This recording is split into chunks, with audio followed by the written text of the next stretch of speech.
And welcome to another edition of Two Steps Ahead Podcast. Two Steps Ahead Podcast encouraging you to take your passion, make it happen, let yourself be great. I'm Son Edom. Coming up on the show, a couple of things I want to get to, but I want to start off with the college football playoffs. Now, perhaps a lot of you already know and have discussed and have your own opinions about the college football playoffs. If you don't know, real quick, the college football playoffs, there is a committee of 12, 13 people. The committee then picks the final four teams that will compete against each other, with the winner then going on to become the national champion. And so the committee had a choice to make, and instead of picking an undefeated conference champion in Florida State of the ACC, they went with a one-loss team from the SEC in Alabama. And the reasoning is because they felt that the Florida State team is different because their quarterback got hurt and is no longer a part of the team, out for the season. And they felt Alabama and the SEC deserved to be there. All kinds of controversy. And all those people outside of the SEC and all those people outside of Alabama fans think that the committee got it wrong, which they did. And so we're going to talk about it, but not in a way that you might think. We're going to discuss it. Now, when I say they got it wrong, first of all, we got to just recognize the fact that there are a lot more important things in the world than college football. Now, as a sports fan, I invest time, I invest money going to games, watching on TV. And so I enjoy college football. I enjoy sports in general, although my enjoyment in sports is becoming less and less and less with all the increase in problems that we're seeing in the sports world. But college football is one of them, and it relates to a lot more people than just sports fans, because you have a lot of people that watch college football because it's their alma mater, or maybe they have kids or relatives that went to a certain school. So it really encompasses more than just the sports fan. It encompasses the college community, alumni, current staff, current faculty, and current students. But when you have something that went down with the college football playoffs, where an undefeated team does not get to go to the Final Four because their quarterback got hurt, you're gonna get a lot of blowback. And here's why. First off, though, I like some of the adjectives that I saw calling the decision nefarious, garbage, atrocious. I mean, there was some pretty intense emotion behind some of those adjectives, and those are just some of the clean ones. But we've known for decades that the college national champion for football, it's mythical, let's be honest. It's never been proven on the field. Usually how it's gone, depending on how old you are. You may or may not be familiar with the history. But before, back in, let's say, the 50s, 60s, 70s, you had the AP poll, you had the UPI poll, maybe a couple other polls. And at the end of the season, the members of those polls would vote, and then you become a national champion based on the votes. Then that got pretty silly, actually. And so we moved into the BCS age, and that involved computers. So now computers decided who was going to be in the national championship game, just one game. And that was decided upon things like strength of schedule, common opponents, scores, like, how much you blew the other team out. I mean, all kinds of criteria that was all computer-based, and that would be put into the system. And like one dude had this computer program that would determine it all.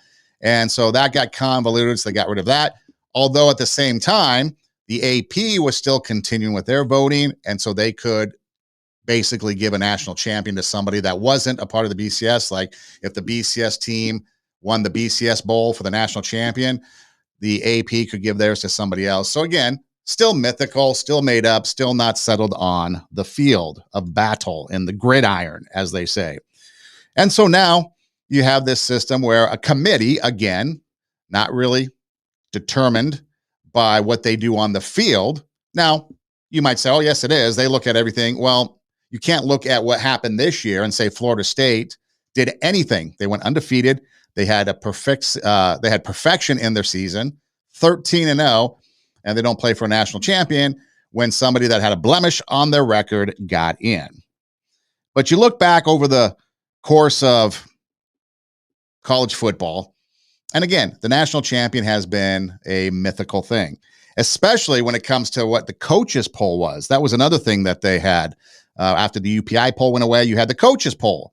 Well, Bobby Bowden one time, after he retired, it was like the first Saturday the next season after his retirement, and they had him on an interview, and they asked him what he was doing, and he said he was spending his day watching college football, and how he had never really watched college football before because he was either at his game, prepping for games, all this stuff. So again, how would the coaches know which teams were the better teams?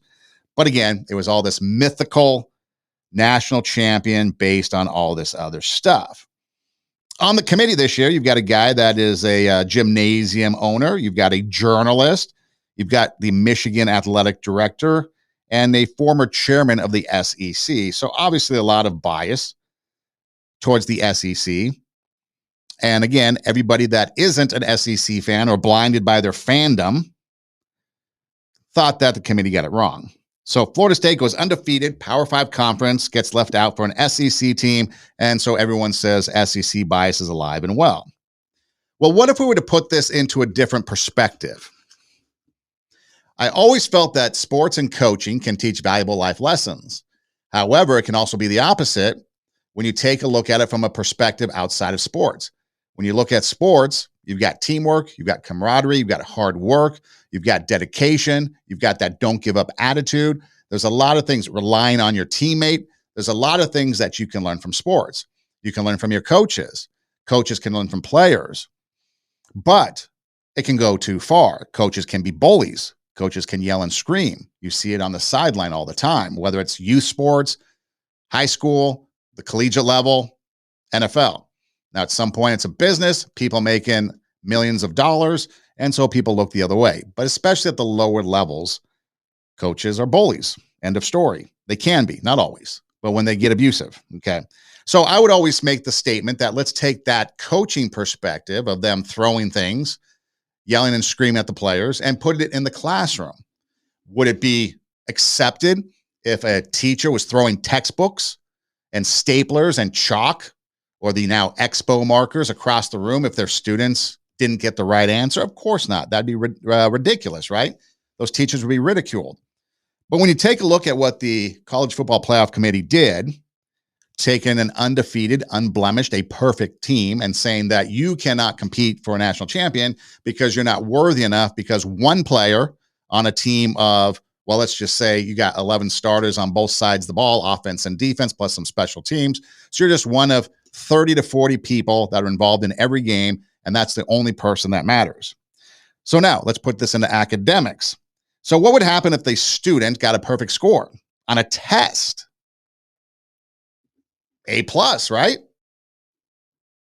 Well, what if the teacher came back and said, well, we just don't think you're the same student that you once were, so even though you got them all right, we're going to give you a C, or maybe fail you. Well, that wouldn't go over very well now, would it? Yeah, early in the semester, you did some good things, but, you've been really slacking off, and it's the end of the semester, you really haven't been showing up. Yeah, you got them all right. You aced the test, but we're going to record you a grade of F, D. That would not go over very well at all. And now you might say that's a dumb analogy. How is it? That's exactly what happened. Perfection was denied the result. Now, think about all those players. You have 13 people making a decision. Florida State did everything they could. Now, what happens when all those football players get the news and all their hard work for the entire season, their entire life perhaps, to get to that moment, putting in all the work in the gym, in the film room, on the practice field, all that blood, sweat, and tears that they poured out to get here. And the only reason you cannot go after your dreams, you cannot go after your goals, is not because of something you did. You did not fall short. It's because somebody else outside of your control said you are not worthy of doing this. And the reason you're not worthy of doing it is not because somebody else was better. It's because of perception and pressure and other things, I'm sure, that was bestowed upon this committee to get Alabama and the SEC in. But think about that. All those asinine reasonings why Alabama should be in over Florida State is absolutely ridiculous. You're probably looking at decisions that were made that have to do with ratings, have to do with attendance, although Florida State travels quite well. The fact that the SEC wasn't in, and so there was probably a lot of people. I mean, you saw, if you were watching football toward the end of the season, all these commentators, including Kirk Herbstreit, you could tell their bias towards Alabama and the SEC. And so you've got all this pressure being put upon the committee, and they caved. And so all this blood, sweat, and tears by the players is not rewarded based on somebody else. Again, perfection. Everything you did on the field mattered, and they did what they had to do on the field. And then in the boardroom, imagine that, the boardroom, something else of a decision was made and you are out. So that tells every single college football player, in fact, tells a lot of people a lot of things. Because again, if I was that gym owner, what if I had an employee just be like, I'm not working today and you're going to pay me because, I don't think you're the gym owner that you once were, but you're going to still pay me. Of course, that stuff like that wouldn't work if it went the other way. The journalist. And again, you have to question some of these people on the committee, but you can go look it up and decide for yourself. But again, it tells every single college football player that hard work, effort, and most of all, perfection, which is hard to reach, does not matter. But instead, it's a popularity contest. And it also shows that people lack the fortitude to do what is right. 13 people, all professionals supposedly, sat there and tarnished their own integrity, their own character, their name, because they lack the fortitude to do what was right. And the entire nation knows this, except for SEC biased fans who are blinded by their fandom. Now, when you take a look at this, you can go a step further outside of football. I mean, there's integrity issues going on here. How can you trust anything in college football when winning on the field doesn't matter anymore?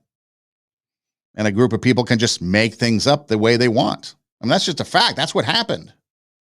You had Michigan go undefeated, conference champion, and they got in. You had Washington, a conference champion, go undefeated. They got in. You had Florida State going undefeated, a conference champion, a championship conference that had the likes of Clemson winning national champions just not too long ago. Plus Florida State in their history, in recent history, has a couple national championships. So it's not like the Pac-12 where you probably have to go back to USC in the early to mid 2000s to claim some sort of college football national championship. I mean, Oregon couldn't do it. Washington was there a couple years ago, or maybe 3 or 4 years by now. They couldn't do it. So why is the ACC being penalized based on whatever criteria when the Pac-12, they're even less of a conference of champions when it comes to college football lately? But again, you've got that integrity issue. You've got an honesty issue really at hand too. I mean, we know money and ratings, I mentioned that. The influence of powerful people, well-connected people influencing the decision. And if anyone says anything otherwise, they're just being dishonest. You got disappointment. I mean, think about all those people that spent their time, energy, and money trying to enjoy the football season, thinking they're going to have an opportunity to be a part of the championship drive, and you get hosed at the end of the season. The other thing, and this is something I haven't heard of yet, the other thing that college football fans are getting completely screwed on is the fact that Oregon, by whatever laws they have on the books for this, they have to play Liberty. Liberty University is the highest ranked non-Power 5 conference team. And so they get an automatic, I guess, New Year's Day or New Year's Six Bowl. So Oregon has to play Liberty. Ohio State plays Missouri. If they didn't have that rule about that non-Power 5, we could have had Oregon and Ohio State playing in the game. So not only does Florida State and all their fans get hosed, but college football fans in general get hosed because now we get to watch Oregon run up 100 points on Liberty. And we don't get an Ohio State, Oregon matchup, which would have been another great game. So again, more reasons why college football is becoming less and less fun to be a part of, unless you just maybe a part of your one team. But if you're a big fan going back a lifetime, it becomes more and more disappointing. And then now you've got Liberty and Oregon, Ohio State, and Missouri. Not the marquee matchups that we want to see.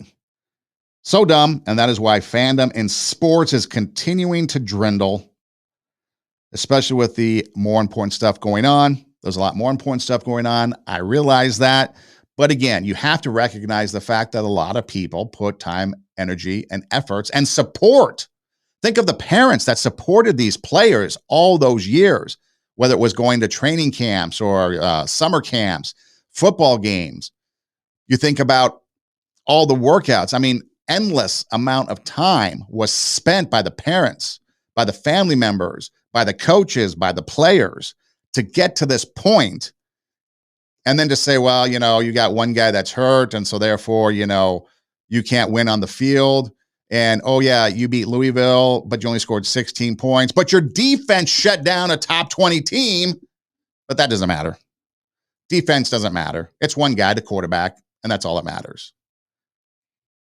I mean, at what point? And now look at, maybe you recall the whole debacle with Caleb Williams, USC quarterback. He was the Heisman Trophy winner last year, star of the year, 6-0 this year, and then the whole season collapsed. He ends up crying in the stands with his mom, and his mom has to shield him from the cameras because he's up there crying. And then Lincoln Riley, head coach, comes out and says, well, he's the quarterback at USC. Dude, if you can't handle being quarterback at USC, how in the world are you going to command respect in an NFL locker room and run an NFL locker room and take charge of an NFL team? It's not going to happen. But the latest is that Caleb Williams is now letting his players down, letting his team down, because he's not going to play in the Holiday Bowl. He's decided he's not going to play, even though he's getting a lot of money in the NIL. So again, as you invest in fans, as you invest in games, as you invest in all these things, the people that invested their time in Caleb Williams is now being let down as he bails on them too. And just another reason why sports is getting worse and worse. Quarterback at Oklahoma. He went 10-2 this year. Well, he's in the transfer portal. He's gone. All these quarterbacks, all these players are taken off. It comes down to money. It comes down to greed. It comes down to all these things that at one point sports was supposed to invest in kids, like the good traits that you could get from being an athlete. Like I mentioned before, teamwork, hard work, commitment, band of brothers, band of sisters, if it's a volleyball team or female sports, whatever. Okay. You have all this that you're learning, life lessons to be learned through sports is now being tossed away because we've got greed. We've got selfishness. We've got narcissism. We've got everything. Look at LSU basketball, the women's basketball. I mean, anywhere you've got these problems. And so now you're starting to see a pattern with the college football playoff committee. You're starting to see the pattern with people like Caleb Williams that go to the transfer portal and just quit altogether. It screams, this is what it screams, okay? It screams that if life is tough, you quit. That's what we've gotten to. If life is tough, we're going to quit or we're going to bail and go someplace else. I mean, JT Daniels is a quarterback that started at USC. Unfortunately, he's been plagued by injuries, but he started at USC, then went to Georgia, from Georgia, West Virginia to Rice. He's just been bouncing around. I can understand because maybe he's lost his positioning sometimes.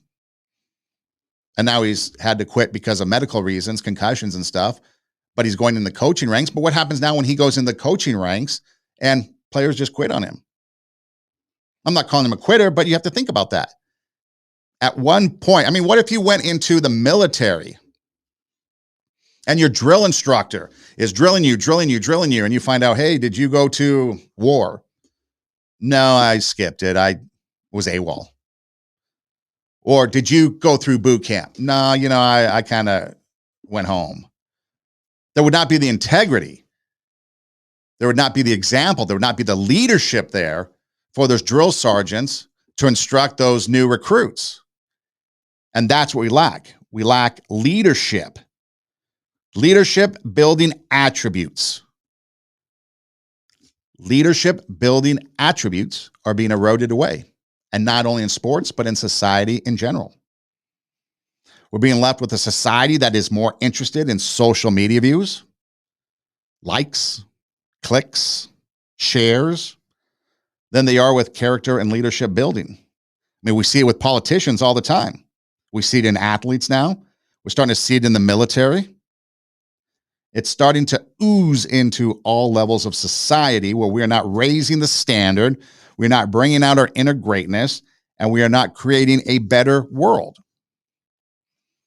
If you're on social media, I would imagine that you've seen the video. It's the video of that little girl doing the Pledge of Allegiance, and she basically butchers it. Has something with like Wango Tango Mango in there or something. You know what I'm talking about. If you don't know, you're not really missing much. Now, the whole world has gone absolutely freaking nuts over this person.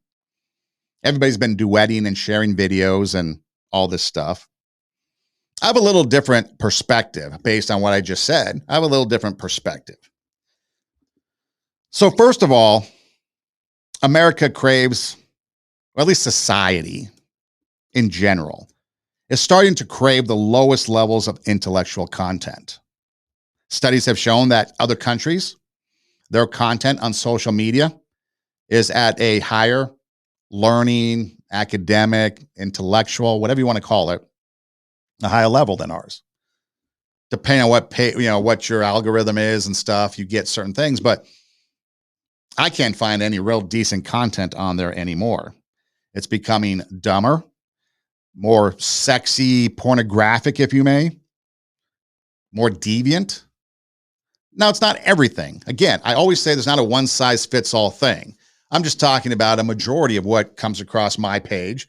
And really, if you want to know the history of, let's say, for example, TikTok, I got on there because there were some people back whenever this whole thing started that were on Instagram that were sharing picture taking, like with your camera phone, like iPhone hacks you need to know or you didn't know, and how to take pictures. That's how mine started. And one person I was following moved over to TikTok. So I went over there to follow some, how to make better pictures with the lighting, exposure, all this stuff. And then it kind of went from there. So my intent was to follow some of these people, and they've all disappeared. And of course, when the pandemic hit, the algorithms went crazy. Everybody was doing everything. And now I can't find anything that I once was interested in. And now all I get a lot of times is just a bunch of nonsense. And now it's really just people selling stuff is what it is. You scroll through people that used to have remotely interesting content. Now they're just selling stuff. But anyway, so you have this little girl doing the Pledge of Allegiance. And again, everybody's gone nuts over it. My take's a little different. The first thing that stood out was the fact that I played it over and over and over. And it's the fact that, from what I hear, she's dropping the F-bomb a couple times in there, which tells me that she is hearing that someplace else, probably those around her, maybe her parents. Again, oh my goodness. Don't be so prudish. People swear. But remember, at one point in society, there was a line. Even if parents swore, there was a line that kids did not. And maybe you're too young to remember. Never happened to me, but you're getting your mouth washed out with soap mentality. Parents could say anything, but kids, no. You could not curse whatsoever. But now, we share it on social media and hope it goes viral. The other thing that I can't help to see in this picture, in this video, is the exploitation of a child. Because now that this thing has taken off, you've got people making t-shirts, you've got people profiting off of somebody else, this little girl and what she did. And when you scroll through the previous material, it was just everyday stuff that they were going through, which can be funny, can be good. Did you see that one girl that was at Halloween? She got a banana And she was complaining, well, I don't know, 3, 4, 5-year-old got a banana, was complaining about a banana, calling it yucky, yucky. Or perhaps if you remember back the OG video of that one girl that got her lipstick from Home Depot. So again, there's some natural things that take place with kids that are hilarious. And sure, I get it. But so maybe that was the part of what this whole thing started, was just a video that was there, put on social media, which again, I don't know why kids are being put on social media. I don't know why you're putting little ones on social media. I really don't. Social media is so dangerous for these kids. But again, people will do it. And now you're starting to see parental exploitation of kids. And here's another, I'll get to a couple more examples real quick, but on this. So you're scrolling through previous stuff and it's just whatever, everyday things. Now it's intent. Like, oh, let's introduce ourselves now that we're viral. Oh, let's duet with other people that are selling our merchandise and telling them to go buy merchandise so we can make money. People offering percentages of their sales so that they can sell their t-shirts with what she said on there, whatever she mumbled. What would have been impressive if she actually said the Pledge of Allegiance. I don't know. It's a completely different opinion from what America thinks, and I'm totally fine with that. But parents are exploiting their kids. The examples, okay? I've seen videos where a baby's crying and someone will throw a slice of cheese on their forehead to get them to stop crying.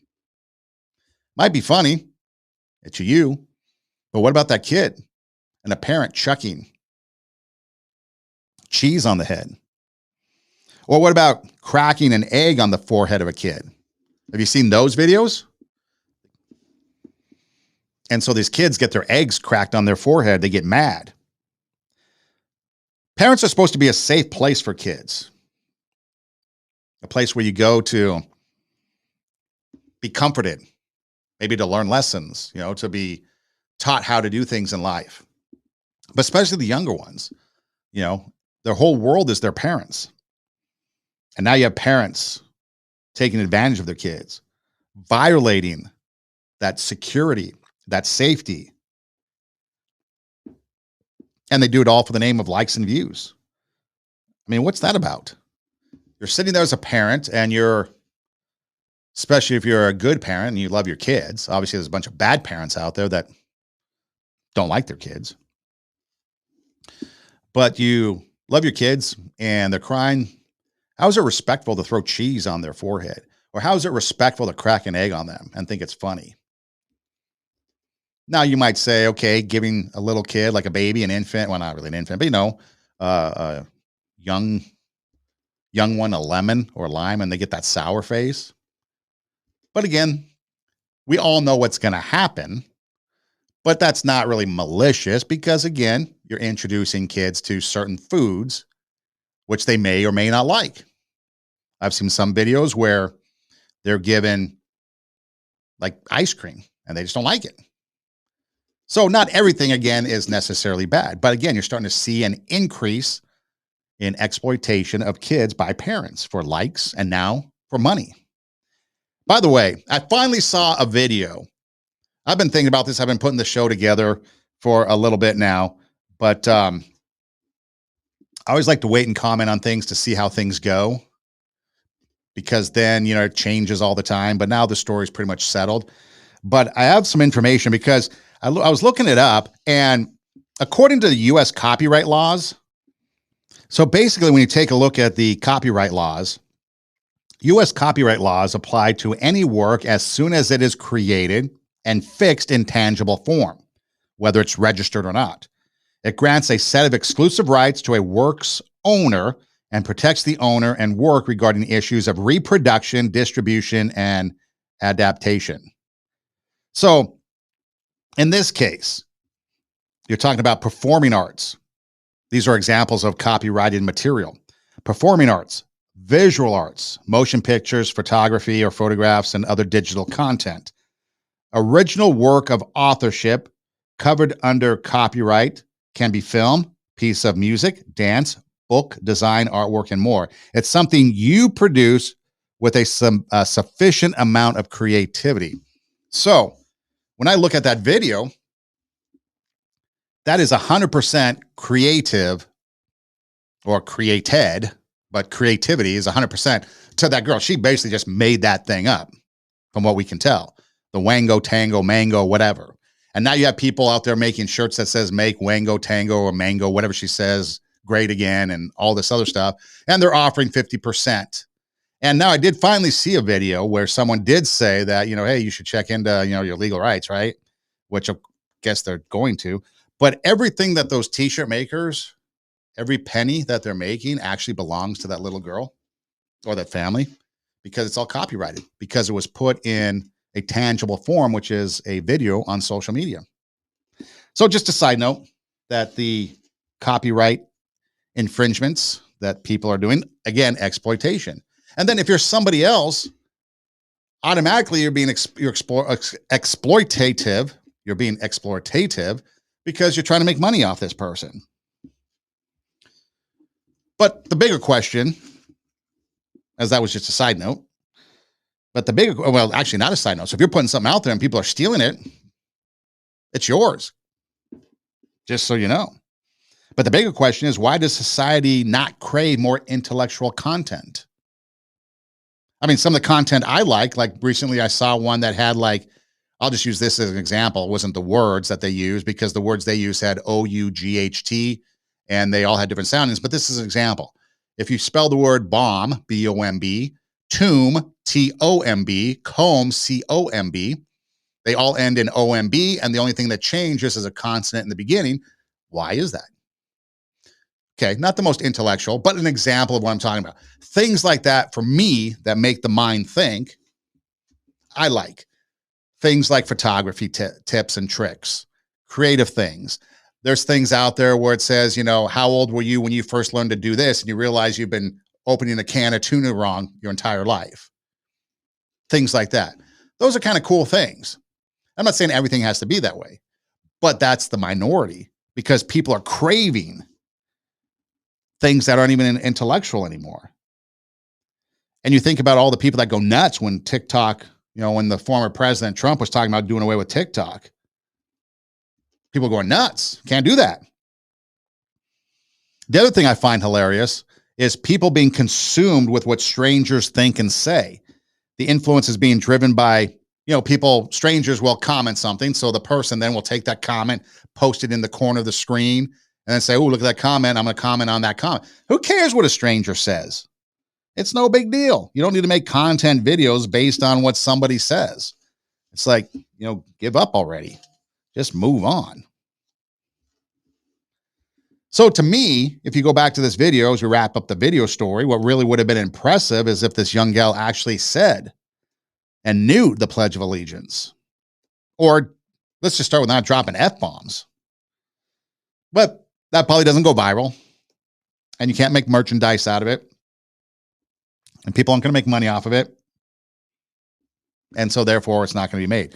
The other thing, if you're doing something like that, what I would hope you at least would remember is that there are veterans out there that sacrificed, that bled and died so that you can make the content that you can on social media, whether you're bastardizing the Pledge of Allegiance or any other thing.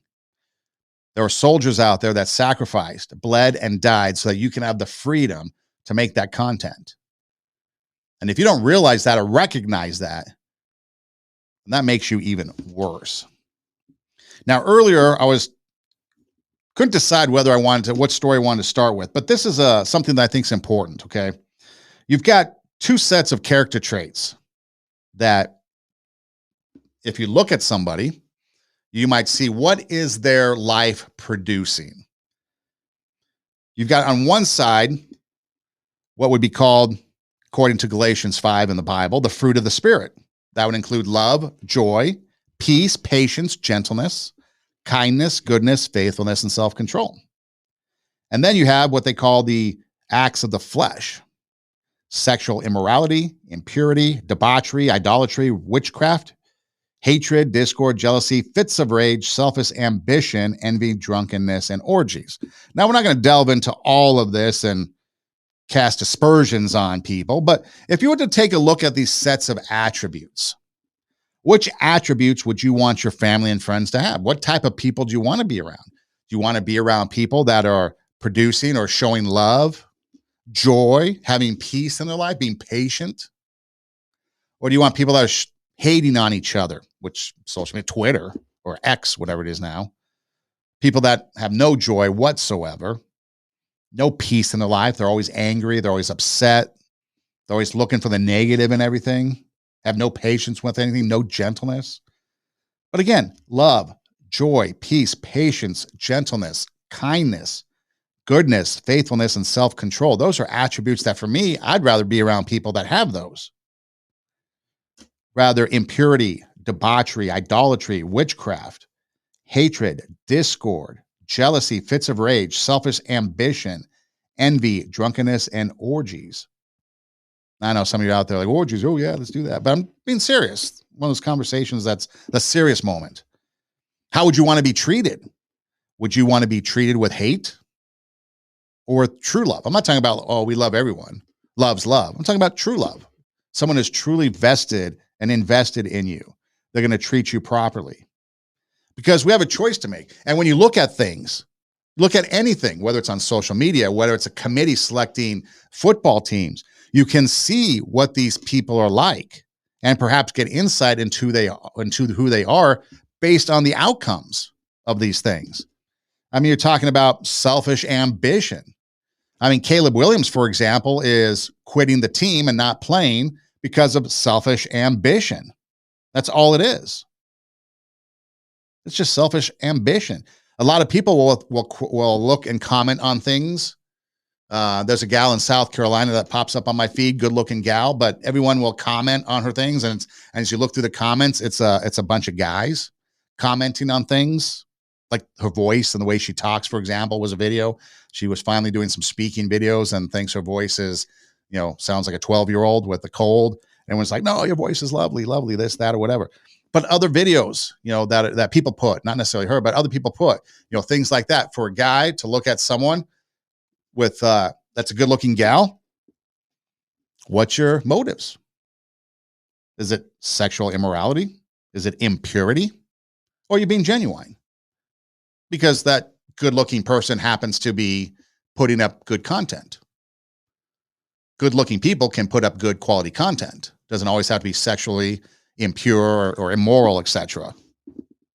What about idolatry? Are you worshiping these athletes? Are you worshiping these social media people? I see social media people go crazy when they meet other social media people. That's fine. But it's like, is that your idol? Colossians 3:2 says, if we are risen with Christ, seek those things which are above, where Christ sits at the right hand of God. Set your affection on things above, not on things on the earth. And if we are setting our things, or at least our sights, on things above, our affections on things above and not on things of the earth, we are going to produce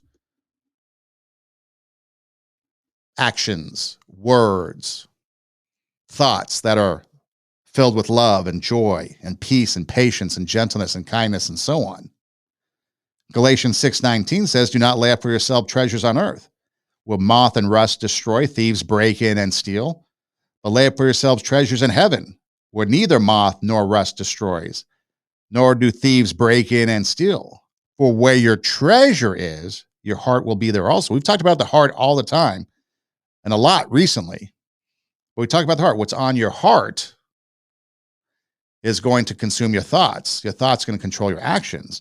So if your heart is full of the flesh, then your heart is going to be full of, or your thoughts are going to be full of sexual immorality, maybe impurity, and then your action is going to be accordingly. Or you're going to have, if you have a heart full of lust for money, you're going to have selfish ambition. Or if your heart is full of love for somebody, then your thoughts and actions are going to be, how can I help them? How can I be kind to someone? How can I show peace in a stressful situation? How can I show goodness in this world? Lee Strobel was a guy that was an atheist, talked about him recently. So if you're a frequent watcher, this may be repetitive, but for those that don't know, Lee Strobel was a guy that was an atheist. His wife became a Christian. Lee Strobel was an investigative journalist for Chicago newspapers. So he decided to do some investigating to see if this Jesus of the Bible was real. And as he set out to research, and when we talk about research, we're talking about expert testimony, we're talking about manuscripts, we're talking about theological discussions with academia. I mean, we're talking about like a full-on like investigative study, not just look at Wikipedia. And what he found was that the Jesus of the Bible was true, and eventually gave his life. And this is what he had to say. And I think this sums up everything that we need to know. He says, God changed my values. God changed my character, my morality, my worldview, my marriage, my parenting, my relationships. I could never have anticipated what God would do, so I give him all the glory. So God changed his life. He went probably from acts of the flesh, hatred, maybe jealousy, maybe fits of rage, selfish ambition, maybe envy, and instead started to produce things that included love and joy, peace, patience, gentleness, goodness, kindness, faithfulness, self-control. Because, see, we can't do it, but God can. We can't change our lives, but God can.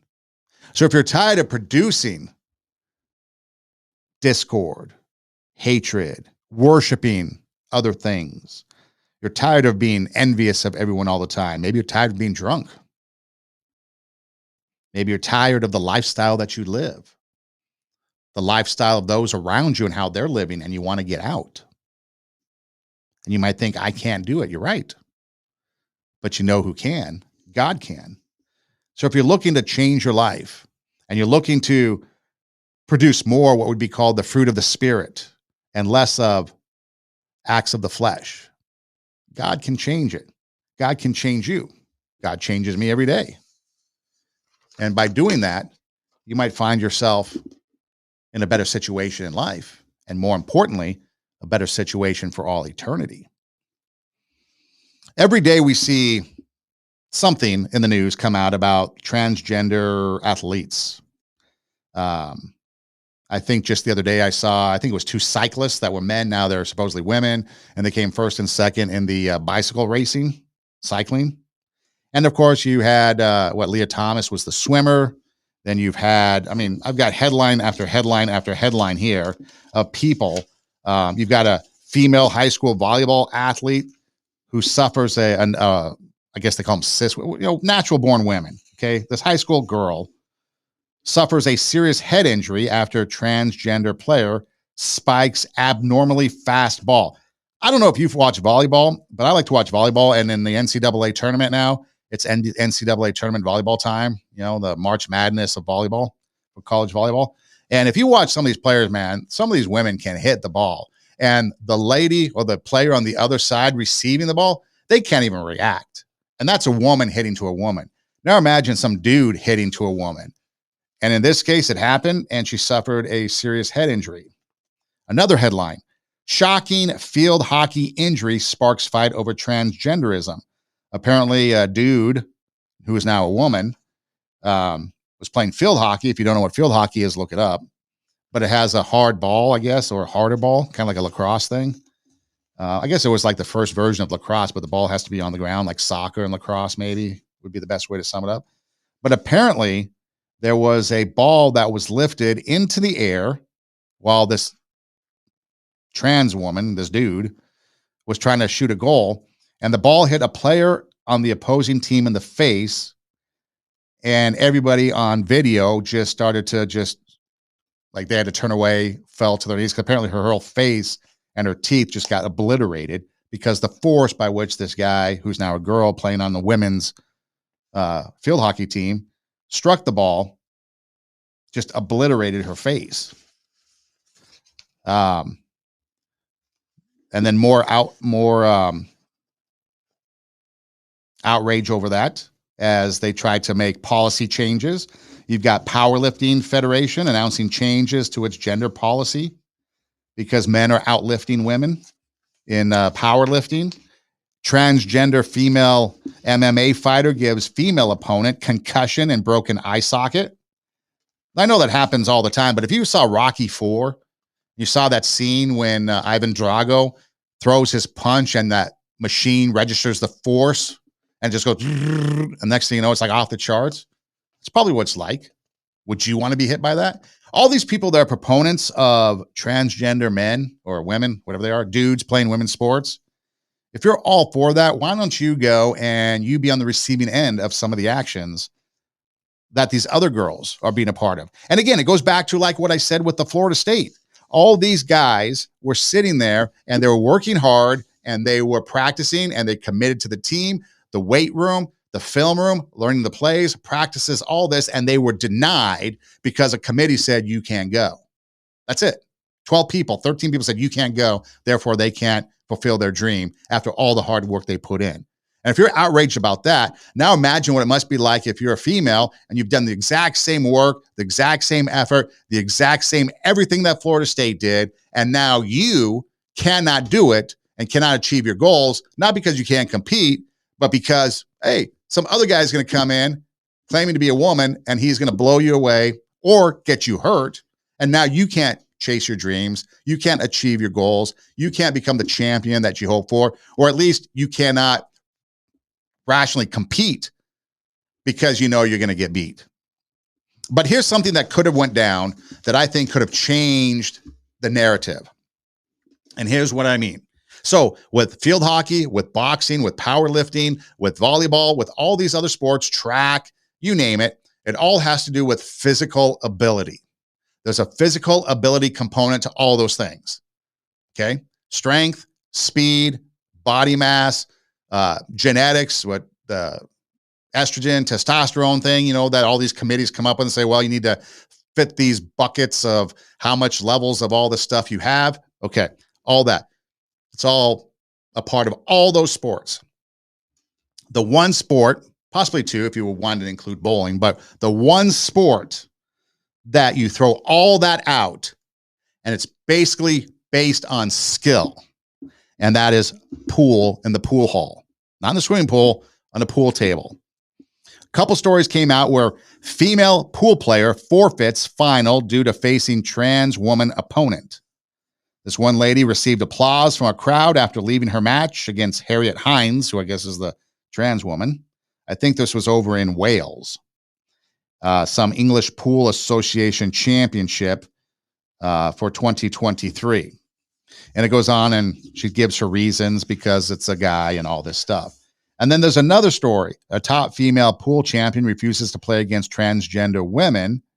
And it goes on to talk about Alexandra Kuna, a top-ranked pool player, announced she will not be competing against male-born transgender women following the World 8-Ball Pool Federation's decision to allow trans competitors in the women category. Well, here's the thing. I get that. I respect that. That's fine. But here's the thing. If pool is basically a skill sport, and I looked it up, I did some research on it, and really the only physical advantage that they think, again, they really can't prove it, but they think would give a natural born male an advantage is on the break. More force to break the ball goes scattering across the pool table. Okay, let's go with that. Outside of that, it is completely skill. Angles, geometry, spin on the ball, how much force you use, not even like power, but like, you know, force to spin the ball one way, where you hit the ball over there, angles off the walls of the pool table, all that stuff. So if these women really wanted to make a statement, you think about Riley Gaines. Could Riley Gaines, who is a swimmer, that's now an advocate for women's only sports, do you think she could compete with Leah Thomas? I don't know. Maybe not. There are women, I know many women that could beat me in all kinds of sports, but you put the best of the best against the best of the best. And most of the time in those type of sports, men are going to prevail just because, and you can go look it up. But in this case, you're talking about finesse, I guess is the key word. Finesse is what we're talking about. These female pool players, if you were that good and you started beating these trans women in pool, they would go away because they would realize that they cannot beat you, that they can only go so far, then they would get beaten. So if women in the pool world, pool tables, you know, colored money, if you would play these trans men, women pool players and beat them, then what you would do is you would take that off the table and you'd make them think twice about whether or not they want to compete. But by backing away, which I completely understand and no criticism for that, you just open the door for more and more and more of them to enter your sport. There's another swimmer. I don't know this person, don't have much information on it because I don't really care, to be honest. But kind of like Leah Thomas was a dude, now is a woman, and is swimming, winning all kinds of stuff. And apparently, according to an English newspaper, posing on social media and is acting and living life as a guy, but is competing as a woman because he claims to be.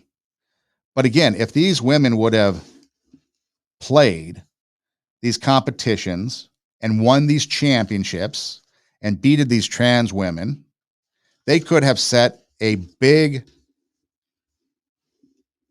something. They could have made a big statement. Let's call it that. They could have made a big statement and said, you know what? It doesn't matter who you are. We're still going to beat you, and we're going to beat you bad, and we're going to keep you from winning championships. And then eventually, because again, everything I looked at, when you look at the physics of pool, it comes down to the finesse and it comes down to the smarts, which I'm not going to say it's going to be equal, but it's equal between men and women genders. It's now the player per player. And if you're a better pool player, doesn't matter. I go down to the pool hall, I'll play anybody. I have people beat me, I beat people. I'm not that good, but there's some people I beat. Men, women, don't matter. Men, women beat me, don't matter. Play doubles, win and lose, it don't matter. So pool, though, is the one area that these women could have made a statement and said, you know what? I'm going to play you. I'm going to beat you. I'm going to beat you so bad that you're going to want to leave my sport. Do you rather want to finish fifth amongst women? Or would you rather go finish fifth amongst men, your true identity? But I think they could have had an opportunity to make a statement on these couple of things. But yeah, when it comes to, and again, so you go back to those characteristics that we talked about. You might say, well, how can you say that and talk about characteristics, but then, you talk bad about these other people? It's not talking about bad of these other people, but you're talking about selfish ambition, envy. Well, these men are beating me, so therefore I need to go be a woman to win. I mean, Leah Thomas, that's what that person did. Spent an entire lifetime competing as a man and now decided that, oh, the only way I'm going to win is to be a woman. And people are getting hurt. People are getting hurt. Chances are being taken away from women, which, where's the women's movement? It was all about empowering women, and now you're empowering men who want to be women. Like I said, from the outset, this world has become a nutty place. And all we can do is take it a day at a time. This is Two Steps Ahead podcast, encouraging you to take your passion, make it happen, let yourself be great. Check out our website, radiowarp.com. That's radio, W-A-R-P, radiowarp.com. You can click on the Two Steps Ahead podcast logo, and all of our past shows pop up. There's some other podcasts and things on there as well that you can check out. As of now, we have a listen live link at the top where you can click on it, and a live streaming internet radio station pops up with a lot of 80s music and some other podcasts and things like that. So a lot of good entertainment there is what I'm saying.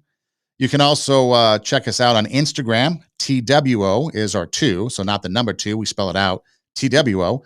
So Instagram, TWO, Two Steps Ahead Podcast.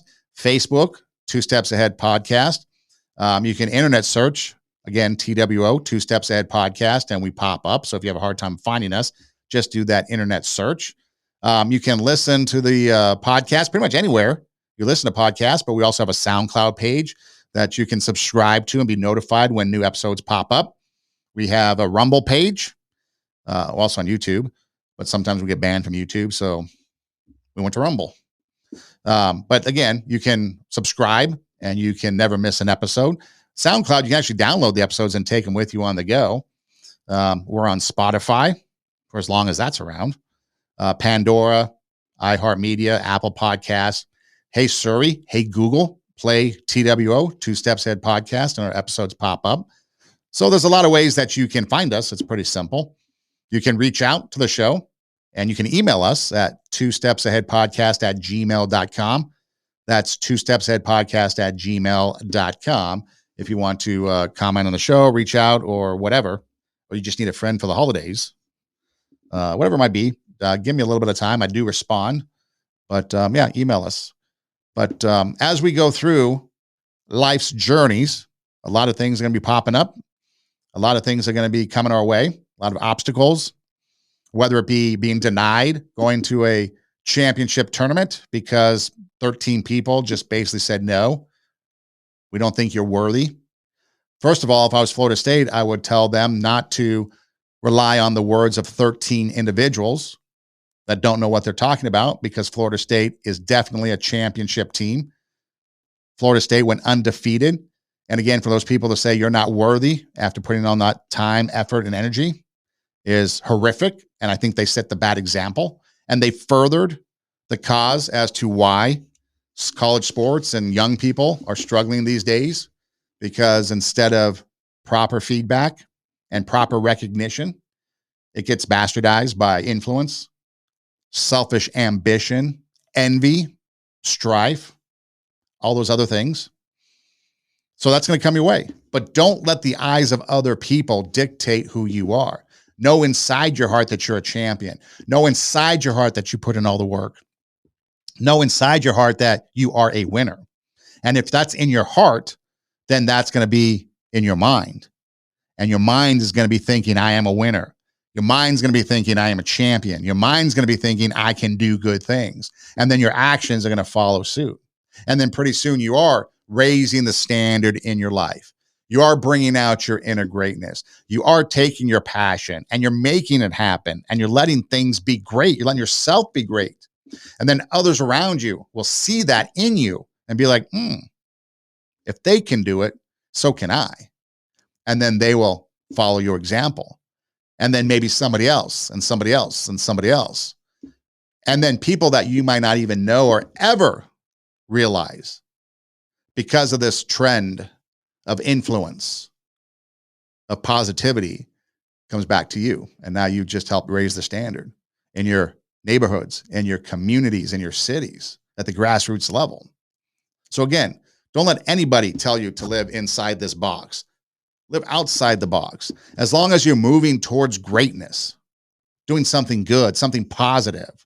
Again, fruits of the spirit. If you're moving towards, and your actions and words and thoughts, love, joy, peace, patience, gentleness, goodness, faithfulness, self-control, those type of things.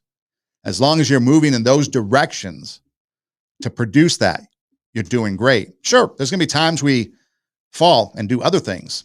That's a part of it. But as long as we're moving in that one direction, you're going to be all right. Two Steps Ahead Podcast. I'm Son Edom. Take your passion, make it happen. Let yourself be great. Until next time, God bless.